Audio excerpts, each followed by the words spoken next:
यह प्रस्ताव पास करा दिया है कि नई संसद का नामकरण डॉक्टर अम्बेडकर पार्लियामेंट हाउस होना चाहिए, तो मैं पूरे देश के लोगों से अपील करूंगा। नहीं, बात यह है कि इनका रिलेशनशिप का हर जगह तो दीनदयाल उपाध्याय, एसपी मुखर्जी, गोलवलकर, अटल वाजपेयी उन्हीं का हो रहा है, और बाबा साहब का संविधान निर्माण में सबसे बड़ा योगदान है। तो बहुत ही ज़्यादा यूँ कह सकते हैं कि उपयुक्त होगा।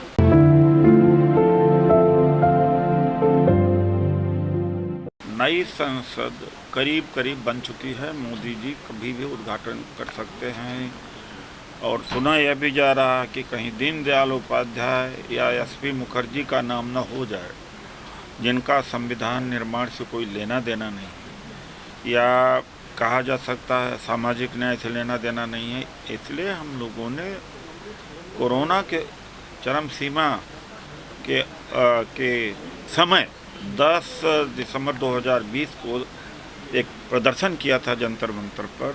उसके पहले हमारे साथी महेश्वर राज हैं, उन्होंने पत्र भी लिखे थे, वो हम लोगों के सहमति से लिखा गया था कि हमारी मांगों को कंसीडर किया जाए। नहीं हुआ, लेकिन अभी तेलंगाना के सरकार ने विधानसभा में पास कर दिया, ये बहुत बड़ी बात है।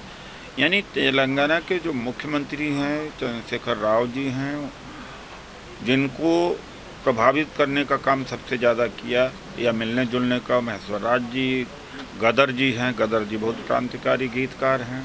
फिर वो रेवंत रेड्डी जो कांग्रेस के अध्यक्ष हैं तेलंगाना के, फिर उत्तम कुमार रेड्डी एमपी हैं कांग्रेस के, और जो सीएलपी लीडर हैं मिस्टर भट्टी हैं।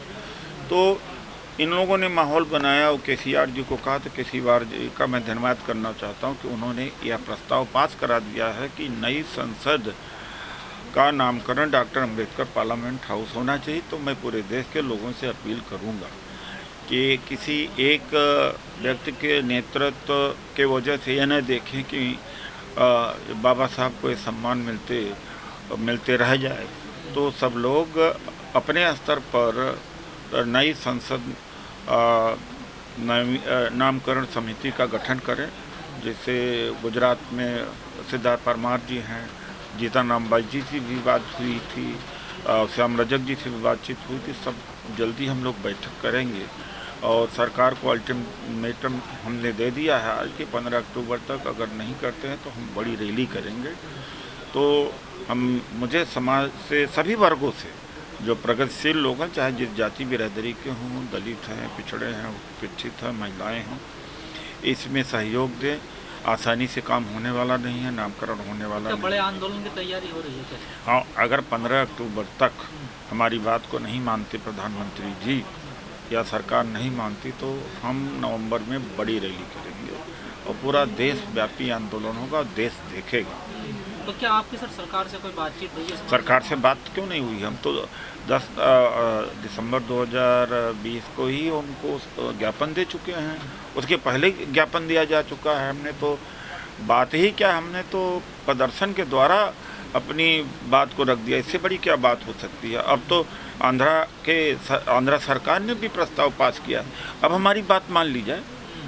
लेकिन सर, जैसे आपने भी कहा कि दीनदयाल के ऊपर कई नाम ऐसे आ रहे हैं सुर्खियों में, जिनके नाम पर भी रखा जा सकता है। सुनने में तो आया है, मैं कह नहीं सकता हूँ कि ये तो लोग। इनके नाम से क्या दिक्कत है आप लोगों को? नहीं, बात यह है कि इनका रिलेशनशिप का हर जगह तो दीनदयाल उपाध्याय, एसपी मुखर्जी, गोलवलकर, अटल वाजपेयी उन्हीं का हो रहा है, और बाबा साहब का संविधान निर्माण में सबसे बड़ा योगदान है। तो बहुत ही ज़्यादा यूँ कह सकते हैं कि उपयुक्त होगा। सर, ऐसा भी कहा जा रहा है कि अभी तक बाबा साहब का स्टैचू भी नहीं लगा नई वाली संसद में, ऐसा कुछ है क्या सर? जब नाम हो जाएगा तो बहुत बड़ी बात हो जाएगी। जब नाम ही हो जाएगा, हम तो चाह रहे हैं नाम हो, और उन्नाव में नहीं माना, दबाव करने से माना। तो लखीमपुर खीरी में जो 2 लड़कियों को अपहरण करके दुष्कर्म किया, मार दिया गया, तो कहीं न कहीं भय नहीं कानून का, अपराधियों में खौफ नहीं है। खौफ नहीं है। क्योंकि इसके पहले अजय मिश्रा जी के बेटी आशीष मिश्रा ने दिन दहाड़े कत्ल कर दिया था, सरकार उनके साथ खड़ी थी। तो यह है उत्तर प्रदेश में। देखिए, उत्तर प्रदेश में सशक्तिकरण दलितों का नहीं हुआ। जहाँ सशक्तिकरण हुआ, जैसे आंध्रा है, तेलंगाना है, तमिलनाडु है, कर्नाटका है, कम होता है। उत्तर प्रदेश हुआ, राजस्थान हुआ, मध्य प्रदेश सामंती जहाँ है। उत्तर प्रदेश में उम्मीद की जा रही थी कि सशक्तिकरण होगा, लेकिन पावर नहीं गया। बहुजन आंदोलन में न कार्यकर्ताओं को बोलने दिया गया, न प्रेस कॉन्फ्रेंस करने दिया गया, न उनको संगठन में बनाने का अधिकार दिया गया, न बंदूकों का लाइसेंस दिया गया, न ठेके परमिट उनको दिलाए गए, न उनका मनोबल बढ़ाया गया। इससे अच्छा तो मैं कहूँगा लालू मॉडल है। बिहार में ज़्यादा अत्याचार होता था, वहाँ सशक्तिकरण हुआ। तो सशक्तिकरण न होने की वजह से भी ऐसा है। ये तो सारा विज्ञापन है, उसमें उनके बारे में मुझे कहना तो नहीं। 15 लाख आया नहीं, काला धन आया नहीं, 2 करोड़ रोजगार मिला नहीं। ये तो जुमलों की सरकार है, तो जुमलों में तो कुछ भी कह दें। असलियत तो यह है जो मैंने आपको बता दी। अभी भी महिलाओं के सम्मान की बात करी है मोदी जी ने। वो तो कहते रहे, इतने बड़े ढोंगी हैं इतने। और एक उदाहरण देना चाहता हूँ कि ऐसा चेहरा, ऐसा पूरा एक्टिंग करेंगे जैसे कि सच्चा, जैसे कि यही सच्चे है और सच्चा आदमी घबरा जाए इनके सामने। जैसे अभी जिस तरह से पूरा चेहरा बना करके स्मृति ईरानी जी ने कहा, अरे राहुल गांधी जी को विवेकानंद मेमोरियल तक को नहीं गए। ऐसा ये झूठ बोलते हैं, ऐसा ये झूठ बोलते हैं कि सच भी घबरा जाता है। तो इनके स्मृति ईरानी के बयान से बीजेपी ने करारा कर लिया असर इस बयान को लेकर। अब वीडियो न होता तो पूरा बीजेपी कह देती सही कहा है। क्या करेगा बीजेपी?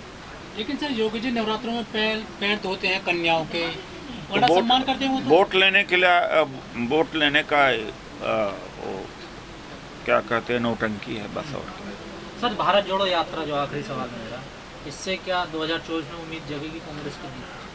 अब देश की जनता को बताने की कोशिश किया है। जनता भी धर्म से, संप्रदाय से, नफरत से, जात से उठे। रोजी रोटी के लिए अगर सोचेगी, बेरोजगारी को हटाने के लिए सोचेगी, तो 2024 हमारा होगा।